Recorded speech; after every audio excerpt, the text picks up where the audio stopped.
Yo, what's up all? Wyatt Hertz here with a little more Homefront action from the OnLive game service. Now this time we're playing some Crossroads, and guess what? It's finally some ground control making it to the channel here. I know the matches up here of ground control have been few and far between. But I promise that's going to change this week. I have a handful of great matches, all of ground control, saved up on the hard drive, and I'll throw them in rotation up on the channel. You know, TDM one day, ground control the next, and I'll do it that way. And I will make a serious effort, guys, to keep a steady flow of ground control coming out after that as well. So looking at the kit, like I said, ground control, battle commander, M16, ACOG scope, steady aim, quick draw, blast wave, and some swamp camo. And you can see right here, a serious battle here playing out for C. The other two objectives haven't even been touched yet.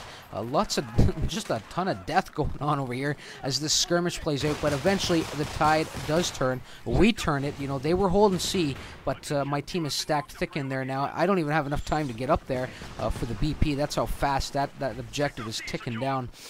So I figure, coming up the high road, I had noticed as I was coming up here, to the corner of my eye, that B was being capped by the enemy. They now have it outright.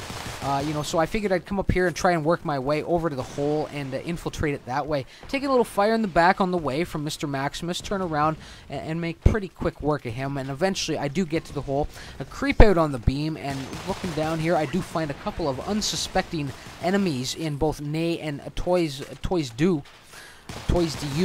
I'm not sure how that's what that's supposed to be, but I make pretty quick work of them. Have to work a little bit harder for Ignis, who does try and scurry away after I put a couple shots into his leg. But you know what? The M16 really has some crippling power to it. So after those initial couple shots went into him, it didn't take too much more to finish him off. Now, if you noticed, I played a little cautiously dropping in. I had waited for the radar to pass across the mini-map one more time, just to make sure there were no more blips down here. The M16, not the greatest gun at close quarter combat.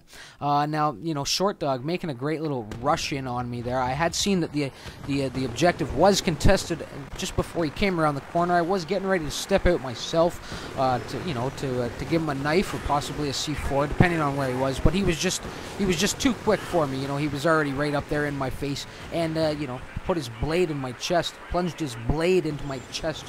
Anyway, coming back in the scout, it is on veteran, and surprisingly, I find a nest of enemies up here on the bridge above A. I find that a rare sight. It just seems awkward to me. Usually, the teams are piled up above C because you can post up on the road sign there, but it's rare, I think, that you see that many enemies above A over here. Maybe it's just me. Maybe it happens more often than I think. But anyway, they're quite pissed now. You can see they're all coming back to life. Two of them with proximity launchers. A third one, who I think was Ash, with an EMP airburst, who grounds my helicopter and then shoots me in the back as I'm trying to parachute to safety, and to add insult to injury, drops the teabag on me there a couple times.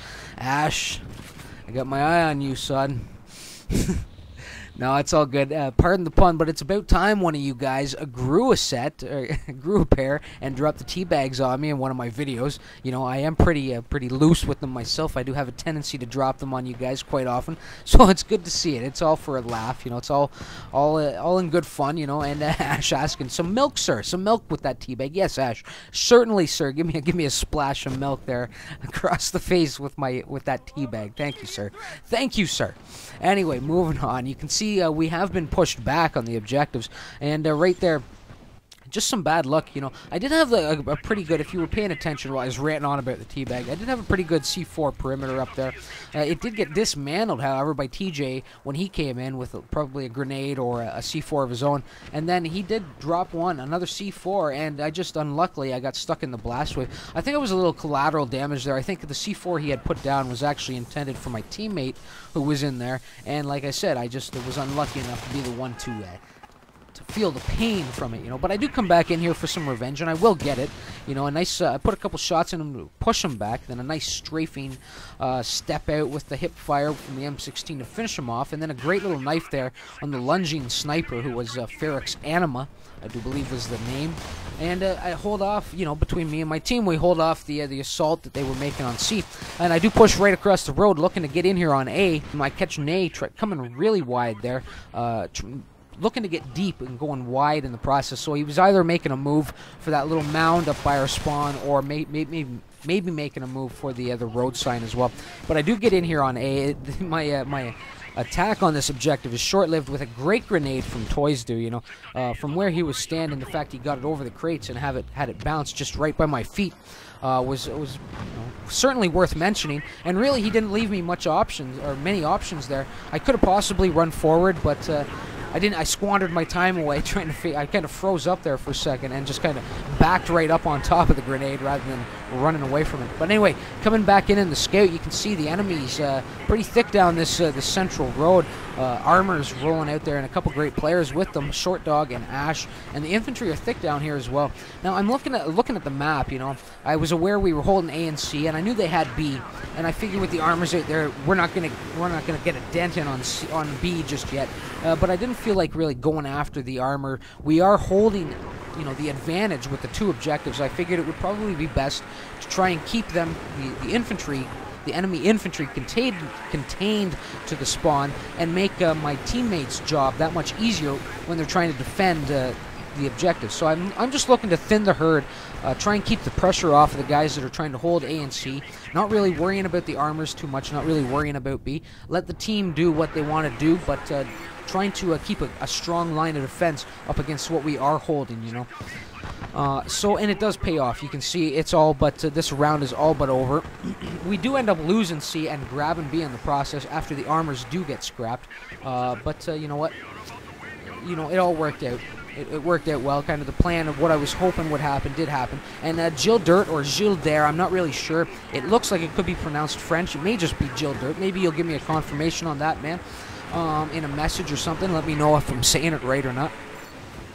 He did come in the Humvee looking to chip away at my bird. I did make quick work of him, however, but right back at me. You know, quick work of me. He does clip my wings, comes back in with some really fast revenge, and sends me back to the ground. And right here, I'm kind of oblivious to the fact that the battle has shifted. I'm just cluing into it now that I'm running the wrong way, that the objectives are behind me. So as I cut across the road here, I'm kind of aware, keeping an eye on my 6 as I do it. I know the enemy is going to be charging back this way as well, and I do catch Ash running through the creek.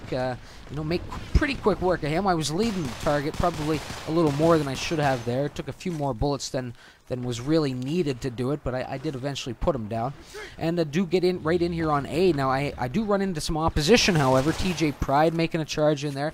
Put him down really fast, and then step around the corner, and poor Ignis, you know, just some bad fire by him. It looked like he had me lined up when I first stepped around the container, and then took his crosshairs off of me before he started firing. But I did, you know, I stuck a knife in his chest and finished him off, and then followed up with a nice kill on Ash up there on the hill. And we do claim the objective in the process. Now here is TJ Pride one more time, looking to press the assault again, and a little deja vu if you noticed how things have played out back on the last set of objectives on C with TJ. A couple shots into him, then I stepped out and strafing kind of hip fire on him to finish him off, and then another knife there on the same diving sniper, lunging, jumping sniper in Ferox Anima. And then push forward. So they are holding B and C right now. This is contested as I move in here. Kind of caught those two napping in the middle of the road and slice and dice them, make quick work of them. A little bit of some problems right in here on the objective. I run to safety and clandestine, slamming the door shut just as I get out of there, allowing me to escape safely and unscathed. And I just kind of circle right back around here and start capping the objective one more time. So we're holding A, or we're about to grab B, and we're grabbing C, so things are looking good. We are losing this final round just a little bit here, you know, and a contested objective. TJ Pride, really a bad play by him. He should have known better. He should have taken the extra second to check the spot I'm in right now. These are common hiding spots for guys that are claiming this objective, and you know, he does pay the price for it. And I do love this location. Great shots up on the hill from there. Good concealment, and good cover if you start taking some fire back from the hill. All you got to do is go prone, and you're perfectly concealed in there. Now, they had retaken A, and I was making that run across the road. I was trying to get across there quickly because I had seen Ash's LAV down in the off in the distance, but Ash, a deadly warrior out here on the battlefield, does put me down really quickly. It prompts me to come in the Chimera here. I put some fire up underneath the bridge. I was hoping I was going to catch Ash's LAV pushing up in there. It was Short Dog's tank, however, and I do get a couple missiles into him before pushing the assault on Ash. I didn't want to leave him on checked coming down this final stretch, but amazingly, I don't know what happened to him there. I didn't finish him off. It wasn't another teammate. He just kind of spontaneously combusted, you know. I don't know if somebody had sabotaged his LAV or what the deal was, but he's done. He's out of there. And I start taking some serious fire as I get back to the center of the map here. Get two more kills maybe before I'm finally put down. I'm looking to bail out of the chopper and get onto the top of the bridge, but just some bad luck. The Chimera crashed into that fence and exploded right in my face, weakening me enough that the fall did eventually just kill me and finish me off. So moving in here, the match is winding down. We're holding a slight edge here in this final round, but things aren't looking good. I mean, looking at it right now, it looks like they're holding all three. They are only, in fact, holding two, both A and B.